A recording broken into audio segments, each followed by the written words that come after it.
গরম খাবারে ফু দিলে কি ক্ষতি হয় জানলে আপনি আর কখনোই এই কাজ করবেন না। আমাদের অনেক সময় কিন্তু আমরা গরম খাবারে ফু দিয়ে ফেলি, অথচ এই ব্যাপারে বিশ্বনবী সাল্লাল্লাহু আলাইহি সাল্লাম সুনানে ইবনে মাজা সহ বিভিন্ন হাদিসের মধ্যে এই বিষয়টা নিয়ে কথা বলেছেন। দেখেন, আমাদের যে একটা সাধারণ অভ্যাসে পরিণত হয়েছে গরম খাবারে ফু দেওয়া, এটা কিন্তু অত্যন্ত ক্ষতিকর একটি বিষয় এবং এটা শুধুমাত্র হাদিস দ্বারাই প্রমাণিত নয়, বরং বর্তমান মেডিকেল সায়েন্সও বিশ্বনবীর এই হাদিসের সাথে একেবারে একমত পোষণ করেছে। আমরা দেখবেন অনেক সময় অল্প, খুব দ্রুত অফিসে যেতে হবে, বিভিন্ন কারণে খাবারটা গরম, আমরা ওটাকে একটু ফু দিয়ে খেয়ে ফেলতে চাই। অনেক সময় চা কফি আসলে মনে হয় যে এটা অনেক গরম হয়ে গেছে, একটু ওর ভিতরে ফু দেই, কিন্তু এটা অত্যন্ত আমাদের স্বাস্থ্যের জন্যও কিন্তু ক্ষতিকর। অথচ বিশ্বনবী সাল্লাল্লাহু আলাইহি ওয়াসাল্লাম তিনি নিজেও এটা নিষেধ করেছেন। যেমন সুনানে ইবনে মাজার 3428 নম্বর হাদিস যদি আমরা খুলি, ওইখানে আমরা দেখব বিশ্বনবী সাল্লাল্লাহু আলাইহি ওয়াসাল্লাম বলেছেন, যেই পাত্রে তোমরা খাবার খাও ওই পাত্রে তোমরা ফু দিবে না। এরপরে আরেকটা হাদিসে বিশ্বনবী বলেছেন, নাহা রাসূলুল্লাহ সাল্লাল্লাহু আলাইহি ওয়াসাল্লাম আনিন নাফখি ফিত তাআমি ওয়াশ শারাব। বিশ্বনবী সাল্লাল্লাহু আলাইহি ওয়াসাল্লাম বলেছেন, তোমরা যে গরম খাবার খাও, তোমরা গরম খাবারে কখনোই ফু দিবে না, এটা নিষেধ করা হলো।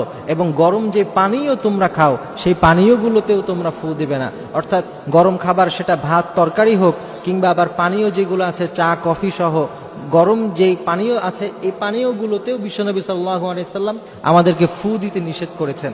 এখন আসেন, কেন তিনি ফু দিতে নিষেধ করেছেন? বিশ্বনবী যদি কোনো কথা বলেন, ওইটার আর কেন খোঁজারই প্রয়োজন হয় না। এরপরেও বর্তমান মেডিকেল সায়েন্স এই ব্যাপারটা নিয়ে আসলে কি বলে সেটাও আমরা একটু জানার চেষ্টা করি। বর্তমান মেডিকেল সায়েন্স বলে যে কোনো মানুষ যদি গরম খাবারে ফু দেয়, তাহলে তার ফু থেকে যেই অ্যাসিডিটি তৈরি হয়, অনেক সময় ফু দেওয়ার কারণে বিভিন্ন রকমের জীবাণু, সংক্রমক ব্যাধি কিন্তু ছড়িয়ে পড়ে।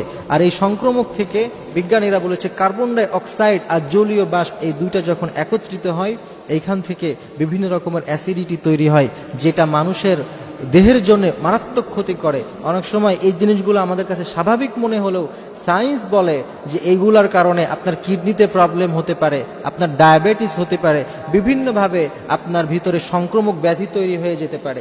এই কারণে বিশ্বনবী সাল্লাল্লাহু আলাইহি ওয়াসাল্লাম দেখেন ১৫০০ বছর আগে যেই কথা বলে দিয়েছেন, বর্তমান মেডিকেল সায়েন্স অদ্ভুতভাবে সেই কথার সাথেই সুর মেলাচ্ছে।